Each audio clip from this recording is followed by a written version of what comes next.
Among the biggest challenges right now for small business owners is, of course, money, making up lost revenues, coupled with new expenses and rising input prices. Inflation, in a word. Here now with advice on where to turn for resources is Melissa Bradley, managing partner of 1863 Ventures, and Sharon Miller, head of small business at Bank of America. They'll be interviewed by my friend and colleague, Melissa Lee. Melissa. Thank you so much, Tyler. And Tyler did mention the audience questions out there. We've got a lot of them already, guys, so we want to get to them shortly. But let's kick off the conversation, Melissa, with you. And small businesses have gone through a hell of a year during this pandemic. How should small businesses think about the year ahead as they are sort of getting back on their feet now and looking forward towards reopening and perhaps getting back to normal, particularly when it comes to creating a budget and thinking about expenses, things like that? Well, first, thank you. And I would like that those are habits that entrepreneurs and small businesses have been part of from the very beginning. I think what is for entrepreneurs that back to basics is extremely critical. The need to make sure that you're tracking your expenses and your revenues daily is extremely important. The opportunity to reflect and make sure you're making the right strategic decisions about when to open, who to keep, what to offer in the marketplace are extremely important. And I think in making sure consistency, you figured out how to use your tech stack are extremely important. And so I think budget in light of all this. Melissa, I'm sorry to interrupt. We're having an issue with your audio, so we're going to try and iron that out. And I'll direct the same question to Sharon. Sharon, you deal with thousands of small businesses at Bank of America. So what sort of advice are you giving them in terms of planning, particularly budgeting and financing for the next year? Well, I think as we get past the pandemic and into recovery, it's so important that, business owners are looking at their cash flow, that they understand what's coming up and they understand, where the receivables are, what does their inventory look like. It is important to do that under any circumstances, but certainly, with supply chain issues, as well as just customer demand picking up in general, as we see the vaccine being disseminated broadly and more people moving about the country. You've dealt with so many small businesses during the pandemic who have really had to sort of change and adapt to the environment, Sharon. What sorts of practices do you think they will keep even going into the reopening? What are some of the best practices that you've seen? Well, I think we have turned to more online, more virtual, more digital, just like we are today. This is something that, we continue to see where our business owners are adapting their digital front and how can they, distribute through online, connect with customers virtually, and really broadly get their message out there. I do think social media is increasingly important, brand, and how you are coming out of this pandemic and pivoting. We've seen many businesses pivot their operations and continue to innovate.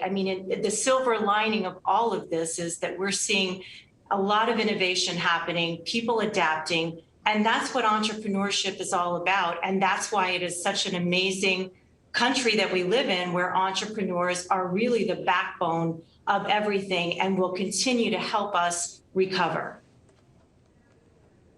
And you have an amazing stat, Sharon, in terms of who are these entrepreneurs? Women are actually opening more businesses than their male counterparts. You've used this stat. Women, though, also face more barriers in terms of access to capital. What's your advice? And have we seen that statistic, that trend of women entrepreneurship continue during the pandemic and now during the reopening? We have. And we are very proud supporters of women business owners, and women are opening businesses at a faster pace than our male counterparts. And during this time that we've seen, many women are opting out of corporate America. They're opening their own businesses. They're taking control of what they want to do for the future. And so, many women that have children, that had children being homeschooled, they're thinking about things differently now. And so I do see that change. And I also understand that women, as I'm a woman, definitely we want to have things right. We want to have everything in order before we go in and ask for the access to capital for a loan. We want to think everything's lined up. And I think that's part of the reason that perhaps, they're not getting in there soon enough. So I always encourage women and all people to make sure that you're getting ahead of this, that you are going in before you have your full plan so that an advisor can help you understand what it is you need. And the reality is, many times it's not capital. Many times it's not, you're not ready. And so those are the conversations and discussions we have across the desk every single day with business owners across the country. Melissa, we fixed the audio with Melissa, so she joins us now, and we are just talking, Sharon and I, about women entrepreneurs, Melissa, and you can speak to Black entrepreneurs. They also face barriers to access to capital, and I'm wondering what sorts of advice you would give to minority-owned businesses who might face this, and also, is it necessarily funding that all of these businesses need at this point? Yeah, and I appreciate that. I think the issue for Black and brown entrepreneurs is that there's been a historical disconnect for us in terms of being able to access capital. So for better or for worse, I'm not sure COVID posed any significant challenge. I think it caused a recognition that the pipes are broken in terms of how we access capital. And the SBA and others thought about how to use community development institutions to be able to deploy that capital. But I do think the significant takeaways are that because of that, we need to pay really close attention to our financials on a daily basis and be mindful of what's happening and tracking the money. Where there's money coming in or money coming out, whether it's from a bank or a venture capital firm, let's be clear.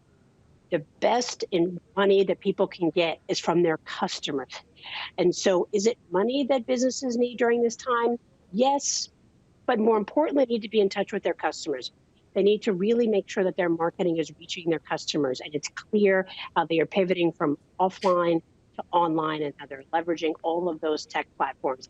It's important they're being thoughtful of how to smooth out cash flow. I saw a lot of businesses in hair care and beauty say, look, we're not open right now, but we're coming back. Buy a gift card, support my campaign, pay in advance for something, get those payables ahead so that you have money sitting there. I think the most important thing is connected to the community. This is the lifetime that we've seen. My mom is 93, and even she hasn't experienced this. I think what entrepreneurs need the most is a safe space to share, to be honest, to get authentic, culturally experiencing and that says be okay, and really pillow a mirror. You've been doing it differently.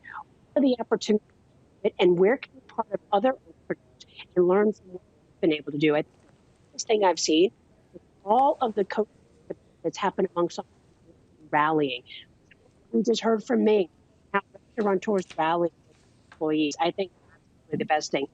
Get connected, learn from others, and advance your own business.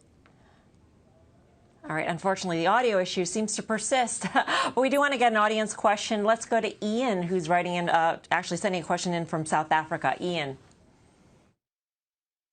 Hi, my name is Ian Bessarabia from Johannesburg, South Africa, and my question is, the pandemic has resulted in unprecedented uncertainty. As a small business, what recommendations does the panel suggest for innovative ways to put together a realistic business plan and budget projection? Is the annual budget process a thing of the pre-COVID past? I think that's an excellent question. Sharon, why don't you field that one? Sure. It's always a good idea to have a budget. You always have to take inventory of your cash flow, of what's happening, where are your expenses, what do you predict in your industry the future is going to hold based on your understanding of your industry. And I think it's so important that in each business, and what I see in the most successful businesses is that command of their industry, their customer base. They know who they are targeting, they know their brand, and they also understand what's happening in the community at large. To me, small business is about the community meeting business. And it makes a huge difference in our local communities, moving the economy forward. It's more important than ever to make sure you have a command of that information. And as we are disseminating vaccines at a much higher pace, people are moving about the country in a much more meaningful way. We will see, and I predict, and our economists at Bank of America predict, that the GDP growth of the US is 7.5% this year. So again, we continue to up our estimates. We know that things are happening locally as well as around the globe as things continue to improve and we open up our communities. Okay, great. Let's get to our next question. Will writes in, he's in our audience today. What are your expectations for inflation? What is the best advice for dealing with that? I think that's a good question as we're dealing with all sorts of shortages and especially shortages in labor. So there could be more costs associated with hiring people back at a time when businesses are reopening. Melissa, what are your words of advice?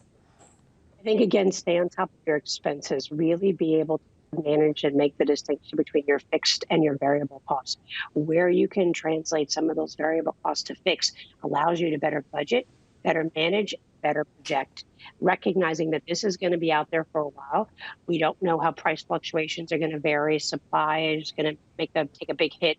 So I think it's going to be important that you really stay on top of supplier relationships or any distributor relationships that impact inputs to your pricing, and be honest with your customers and really think about, is this a time to start changing your pricing? It's probably not a time to start changing your suppliers at any point in time. And think about, again, how can you manage those variable costs and really get more stable in the business? Okay. A lot of good questions from the audience. Thank you out there. Let's get some final words of advice. Sharon, what's your number one piece of advice to small businesses as we go into this reopening? Well, I think it's about, looking forward. We have to continue to look forward, make sure that you continue to create a safe environment for your clients, for your employees, and really moving this economy forward is going to be so important that we, follow the social distancing guidelines, that we follow any local guidelines that are in place so that we can get people back feeling comfortable and confident, because that ultimately is what is going to move this economy forward and things back to our new normal. And Melissa, from you? I think the best advice is stay the course. Starting a business is the hardest thing you can possibly do for anyone in terms of managing expectations, managing finances, and managing confidence, and being able to have those supports. So I would say stay the course. Have confidence in yourself. Know that you've built a business that can be resilient. The second thing is be flexible. Really spend time being reflective. Too often entrepreneurs spend too much time in the business, not working on the business. So really create space so that you can have a time to reflect, look at your financials, look at progress. And then the final thing is surround yourself with people who are there to support you. Get staff who understand that their hours may ebb and flow. Find fellow entrepreneurs and get a support group and learn what they've done. Begin to think about, is there a way you can do bulk purchases and share some of those expenses and manage costs with your peers who may be in the same neighborhood as you. And I think the final thing is remain optimistic. We've made it this far. Many businesses have failed, but if you're still standing, you've got something going on, and maintain the confidence in yourself. Stay optimistic. I like that. On that note, we'll end it there. Melissa Bradley, Sharon Miller, thanks so much for all your advice today. Thank you.